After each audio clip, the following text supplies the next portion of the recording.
Hello, I'm Toycat and welcome back to another third channel video. I am currently in Japan, Kyoto, Japan actually, and one of the things that a lot of people really don't like me for and say that's really ridiculous and just really hate on me for in any country I go to is I try at least once to try the McDonald's in a given local country. The reason I try that is because even though McDonald's seems like it's a global homogenous brand, it does a really good job projecting itself in that way. It actually tries to cater to the local market in quite a few different ways. I find this to be fascinating by itself. So in today's video, I just want to give a quick little try to McDonald's in Japan. I wanted to show you what it's like for the very first time, because of all the countries I've been to, there's always some local difference. So how big is that local difference in Japan? Because it definitely comes across as a Western or American franchise here. So is it? Let's find out. So here's my brief little first kind of peek into it. This is the current burger of the week or something special. Oh, it's very sticky. It's not what I was expecting at all. It is I believe it's some form of teriyaki, I don't know, it's glazed, it's orange, and it looked pretty good and cost about 390 yen. Right now, as we're recording, 103 yen is $1, so if you know your dollar conversion rate, it's just under $4, but does it feel like it is? Oh! Not $4 good, but unlike anything I've ever had anywhere else. Again, the glazing, if you know what this, if you can imagine what this tastes like, it tastes like that. I don't have the words to describe it, but it's very kind of sweet and also maybe sour. I don't know, it's delightful.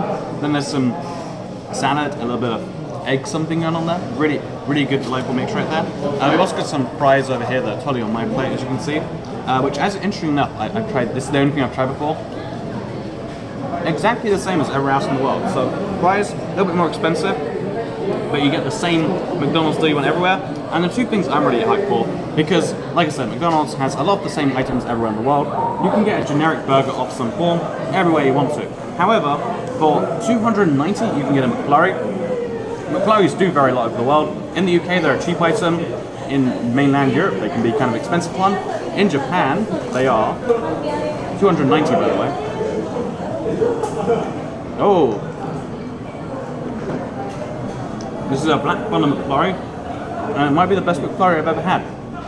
See, a McFlurry seems like it's the same thing everywhere, very distinctly not. This generic kind of crappy kind of device thing, it's Hokkaido melon and milk, which, odd combination of flavors. This Hokkaido melon and milk, for instance, I can't. This Hokkaido melon and milk, I'm very professional.